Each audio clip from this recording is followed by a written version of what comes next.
Doctor Mohan Varghese, നമ്മൾ കഴിഞ്ഞ ദിവസങ്ങളിലൊക്കെ സംസാരിക്കുമ്പോഴും അത് ഇങ്ങനെയൊരു തലത്തിലേക്ക് പോകുമെന്ന് നമ്മൾ ആരും കരുതിയിരുന്നില്ല. കാരണം ഇപ്പോൾ ഓപ്പറേഷൻ സിന്ദൂർ എന്നുള്ളത് അത് സംഭവിച്ചു, അതിനപ്പുറത്തേക്ക് അത് വീണ്ടും പോകുന്നു. അതിന് പാകിസ്ഥാൻ തന്നെ ഒരു വഴി ഒരുക്കി വെച്ചു എന്നതാണ്.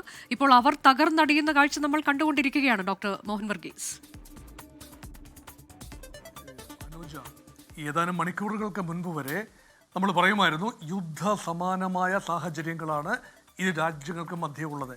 ഇപ്പോൾ ഏതാണ്ട് കുറച്ചുകൂടി വ്യക്തമാകുന്നു, ഏതാണ്ട് യുദ്ധത്തിലേക്ക് രണ്ട് രാജ്യങ്ങളും സാവകാശം പ്രവേശിക്കുന്ന ഒരു കാഴ്ച കാണുന്നു.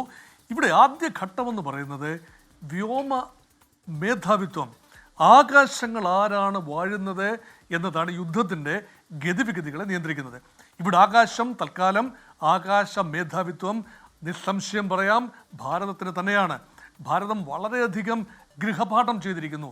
ഇന്ത്യയുടെ വ്യോമ പ്രതിരോധ സംവിധാനത്തെ, വ്യോമ താവളങ്ങളെ അല്ലെങ്കിൽ എയർഫീൽഡുകളെ പാകിസ്ഥാൻ ടാർഗറ്റ് ചെയ്യും എന്ന് മനസ്സിലാക്കാനുള്ള ഒരു ക്രാന്ത ദർശിത്വം ഭാരതം കാട്ടി. അതുകൊണ്ടാണ് ഏതാണ്ട് 15ഓളം ഈ ഏറിയൽ ഫീൽഡുകളുള്ള 15ഓളം സ്ഥലത്തേക്ക് പാകിസ്ഥാൻ്റെ ഡ്രോണുകളും ചെറിയ മിസൈലുകളും എല്ലാം തന്നെ പതിക്കാനുള്ള ശ്രമം പാകിസ്ഥാൻ നടത്തിയപ്പോൾ നമ്മുടെ വ്യോമ പ്രതിരോധ സംവിധാനം ഉണർന്ന് പ്രവർത്തിച്ചത് അതുകൊണ്ടാണ്.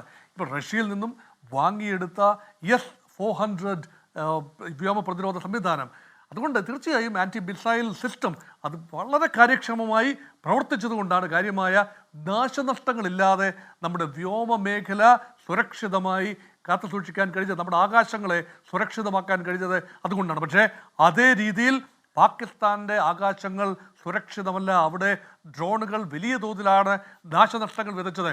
3 പ്രധാന നഗരങ്ങൾ, 9 നഗരങ്ങളിലേക്ക് ആക്രമണം നടന്നു എങ്കിൽ പോലും പാകിസ്ഥാൻ്റെ സൈന്യത്തിൻ്റെ ആസ്ഥാനം കൂടി സ്ഥിതി ചെയ്യുന്ന റാവൽപിണ്ടിയെ വിറപ്പിച്ചുകൊണ്ടാണ് ഡ്രോണുകളും മിസൈലുകളും അവിടെ പതിച്ചത്. അതുമാത്രമല്ല, റാവൽപിണ്ടിയിലെ പ്രസിദ്ധമായ സ്റ്റേഡിയമാണല്ലോ പാകിസ്ഥാൻ ക്രിക്കറ്റ് ലീഗ് മത്സരങ്ങൾ നടക്കുന്ന സ്റ്റേഡിയം ഉൾപ്പെടെ തകർത്തുകൊണ്ട് ഇന്ത്യ വരവറിയിച്ചിരിക്കുകയാണ്.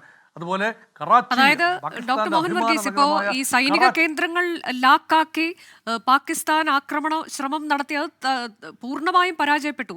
അതേ തുടർന്നാണല്ലോ ഇങ്ങനെ ഒരു പ്രത്യാക്രമണം ഇന്ത്യയുടെ ഭാഗത്തുനിന്നുണ്ടായത്. അതല്ലായിരുന്നുവെങ്കിൽ ഇതുണ്ടാകില്ലായിരുന്നു. അതുകൊണ്ടാണ് ഇന്ത്യ വോൺ ചെയ്തതാണ്. കഴിഞ്ഞ ദിവസം പറഞ്ഞതാണ്, നിങ്ങൾ ഞങ്ങളെ ആക്രമിച്ചു ഈ പഹൽഗാമിൽ, ഞങ്ങൾ അതിന് തിരിച്ചടി നൽകി, 9 ഇടങ്ങളിൽ തിരിച്ചടി നൽകി. അത് വേവ് നമ്പർ 1 അതോടെ മതിയാക്കാവുന്നതായിരുന്നു.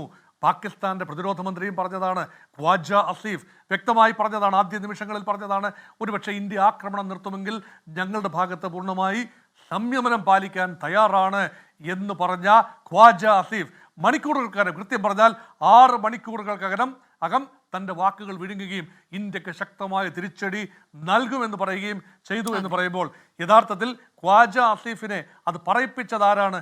അത് സൈന്യത്തിൻ്റെ ഒരു പ്രത്യേക താല്പര്യപ്രകാരം ഡിഫൻസ് മിനിസ്റ്റർ അത് പറഞ്ഞു എന്ന് മാത്രമേ കാണാനാവൂ.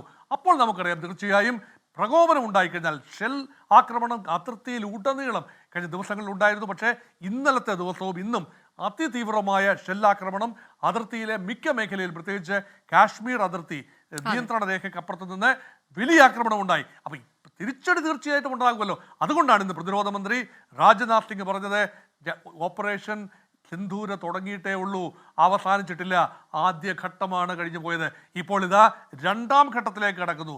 ആദ്യഘട്ടത്തിൻ്റെ വിലയിരുത്തൽ ആണ് ഇന്നത്തെ ദിവസം പകൽ സമയത്ത് സൈന്യത്തിൻ്റെ സ്പോക്സ്മാൻ്റെ ഭാഗത്തു നിന്ന് വന്നത്. അതനുസരിച്ചാണ് ഇന്ത്യ തേടിക്കൊണ്ടിരുന്ന കൊടും ഭീകരൻ കമാൻഡർ, ജയ്ഷെ മുഹമ്മദിൻ്റെ കമാൻഡറാണ് റൌഫ് അസർ, നമ്മുടെ കൊടും ഭീകരനായ ഹഫീസ് അസദിന്റെ സഹോദരൻ റൌഫ് അസദിന്റെ തല ഉരുണ്ടിരിക്കുന്നു. അതിനർത്ഥം എന്താണ്?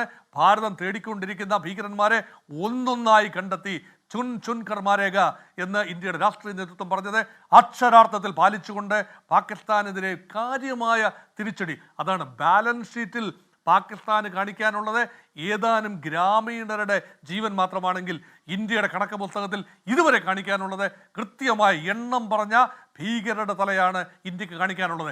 2 ഡിഫറൻറ്റ് ഓപ്പറേഷണൽ സിസ്റ്റംസ് ആണെന്ന് വെച്ചാൽ ഇവിടെ നടക്കുന്നത്. ഇന്ത്യ തെരഞ്ഞു പിടിച്ച് കൃത്യമായ ഭീകരതാവളങ്ങളെ ആക്രമിക്കുന്നു. പാകിസ്ഥാൻ നിസ്സഹായരായ അതിർത്തിയിലെ ആളുകളെ ആക്രമിക്കുന്നു. അപ്പോൾ ഇത് രണ്ടും തമ്മിൽ ഒരു പാരിറ്റീവ് ഇല്ല. അതുകൊണ്ട് ഒരു ധർമ്മയുദ്ധത്തിൽ ഇന്ത്യ ഏർപ്പെട്ടിരിക്കുന്നു എന്ന രീതിയിലുള്ള നറേറ്റീവാണ് ലോകത്തിന് മുന്നിലുള്ളത്. പക്ഷേ ഒരു ലക്ഷ്മണരേഖ അതിലംഘിച്ചാൽ, ഇപ്പോൾ പാകിസ്ഥാൻ ആ ലക്ഷ്മണരേഖ കഴിഞ്ഞ ഒരു മണിക്കൂറിനുള്ളിൽ വ്യക്തമായി നമ്മുടെ ക്ഷമയുടെ ലക്ഷ്മണരേഖ, ക്ഷമയുടെ നെല്ലിപ്പലക തകർന്നിരിക്കുന്നു. അതുകൊണ്ടാണ് രണ്ടാം വേവ് ഓഫ് ഓപ്പറേഷൻ നടക്കാനുള്ള, സിന്ദൂരം നടക്കാനുള്ള സാധ്യതയിലേക്കാണ് ഇപ്പോൾ വിരൽ ചൂണ്ടുന്നത്.